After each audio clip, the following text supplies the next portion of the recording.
घर की ओर बढ़ते हुए पिया श्रीशा को मनाने की कोशिश किए जा रही थी। ना ही श्रीशा का ध्यान सड़क पर था और ना ही पिया का। अचानक गाड़ी के टायर्स रगड़ खाते हुए रुकी। उस कार के रुकते ही पीछे की बाकी 4 कार भी झटके से रुकी। अचानक हुए इस हादसे से पिया ने श्रीशा को और श्रीशा ने पिया को कसकर गले लगा लिया।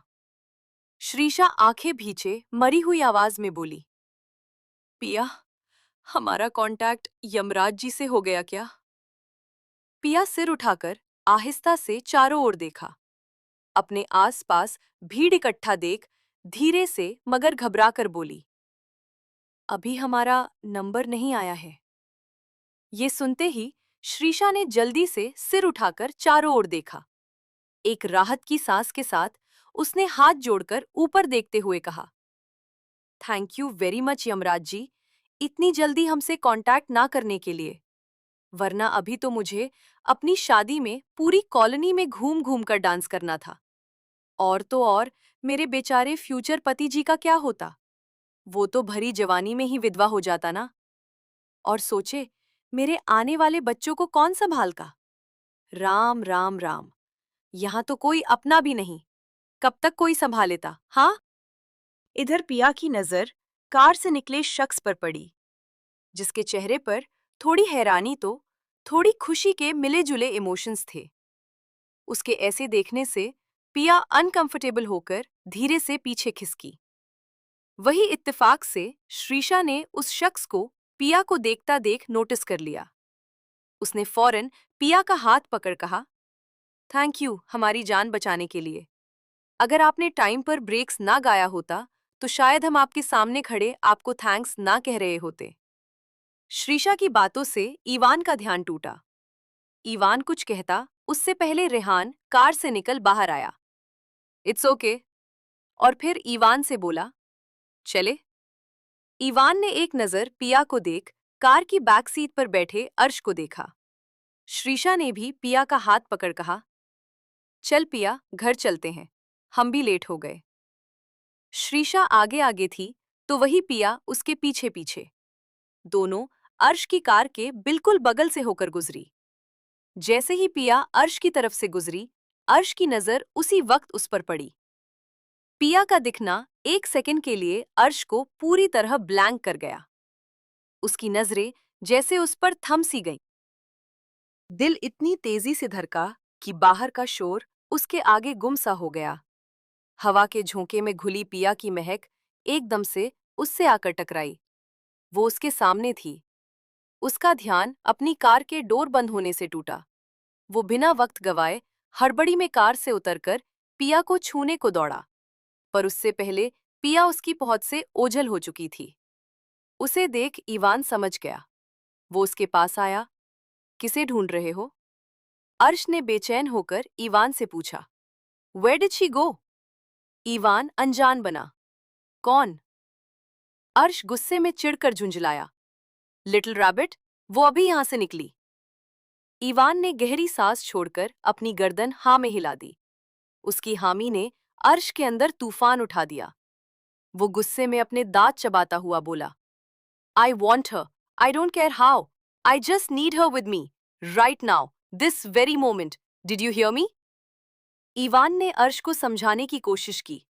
हाँ ठीक है, वो तेरे पास ही आएगी, वो तेरी ही है, पर अभी यहां से चल, दादी दादू वेट कर रहे हैं हमारा। चल पैलेस चलकर बात करते हैं। लेकिन अर्श बेचैन था। उसकी तड़प अब और भी ज्यादा बढ़ चुकी थी। जाहिर था, ये इंसानी फितरत थी। कोई चीज अगर हासिल होने में कुछ वक्त की दूरी पर हो तो बेताबी 100 गुना बढ़ जाया करती थी। यही हाल अर्श का था। कार में अर्श अपनी आंखें बंद कर सिर सीट से सटाया। बार बार एक अफसोस उसके दिल को कचोटे जा रहा था। इतने करीब आकर भी वो उसकी आंखों में अपना अक्स देख नहीं पाया, उसे छू नहीं पाया। बार बार वो एक पल की झलक उसकी आंखों में बस गई थी। छोटा सा गोल चेहरा, प्यारी प्यारी हिरन सी आंखें, जिनकी बड़ी बड़ी पलकें नीचे झुकी हुई थीं। पतले पतले होठ जिसके ऊपर लेफ्ट साइड में हल्का सा ऊपर एक छोटा सा काला तिल, जिसे देख किसी का भी दिल फिसल जाए। उसने एकदम से गहरी सांस भरी। I want to feel you close to me. Driving करते इवान ने मिरर से पीछे बैठे अर्श की बेचैनी देखी। दूसरी ओर पिया और श्रीशा घर पहुंची ही थी कि अचानक वो दरवाजे पर खड़ी जानकी आंटी को गुस्से में एक दूसरे को घूरता देखती है। श्रीशा उन्हें देख पिया के पास फुसफुसाई, लगता है झांसी की रानी एक्टिवेट हो चुकी है। पिया ने भी धीरे से अपनी गर्दन हिला दी, जोर से डांट पड़ेगी आज तो। श्रीशा फुसफुसाई, जोर से? मुझे तो लगता है झाड़ू से भूत तो पक्का उतरेगा हमारा। दोनों की यूं खुसुर फुसर करता देख जानकी आंटी गुस्से में बोली, इतनी बड़ी घोड़ी जैसी हो गई हो दोनों की दोनों, लेकिन अकल अब तक नहीं आई। मैं यहाँ कब से इंतजार कर रही हूँ, लेकिन तुम दोनों घुमक्कर को तो अपनी मौज उड़ानी है। मेरी किसे पड़ी है भला? गुस्से में बड़बड़ाती हुई वो भीतर चली गईं। वो दोनों भी बिना वक्त गवाए उनके पीछे भागी। जानकी आंटी सीधा किचन की ओर बढ़ गईं। जैसे ही दोनों किचन में आईं, श्रीशा की आंखें एकदम से चमक गईं। अपने मुंह में आए पानी को निगलते हुए वो बोली, अरे वाह, देखा पिया, हमारी जानू हमसे कितना प्यार करती है। हमसे नाराज है, लेकिन फिर भी हमारे लिए इतने प्यार से गाजर का हलवा बना रही है। उसे कहते हैं प्यार। पिया ढेर सारी मासूमियत के साथ जानकी आंटी के पीछे आकर उन्हें पीछे से हक कर बोली, सॉरी ना जानू, गलती हो गई। नेक्स्ट टाइम से पक्का ऐसा नहीं होगा। Pinky promise. श्रीशा ने भी जल्दी से उनके पास आकर दोनों को हक कर लिया। हाँ जानू, प्लीज सॉरी, ना हम दोनों सच में कहीं नहीं घूम रहे थे। पिया मासूमियत से बोली। हाँ जानू, कॉलेज का फर्स्ट डे था, इसलिए लेट हो गए, वरना हम तो खुद ही आपके पास जल्दी से आ जाते हैं। अब गुस्सा मत करो ना। जानकी आंटी दोनों को खुद से दूर करते हुए बोली, बस बस, ज्यादा मीठी मीठी बातें मत बनाओ, वरना पहले से तो डायबिटीज है ही, और ज्यादा हो जाएगी। श्रीशा झट से बोली, अरे अरे, डायबिटीज हो आपके दुश्मनों को, अभी तो आपको हमारी चाशनी जैसी बातों के साथ ये मीठा मीठा गाजर का हलवा भी खाना है। अचानक ही जानकी आंटी ने आंखें सिकोड़कर श्रीशा के कान पकड़ खींचे। बहुत बोलने लगी है तू, समझी? बड़ी आई बातें बनाने वाली। इतना मन पढ़ाई में लगाया है कभी?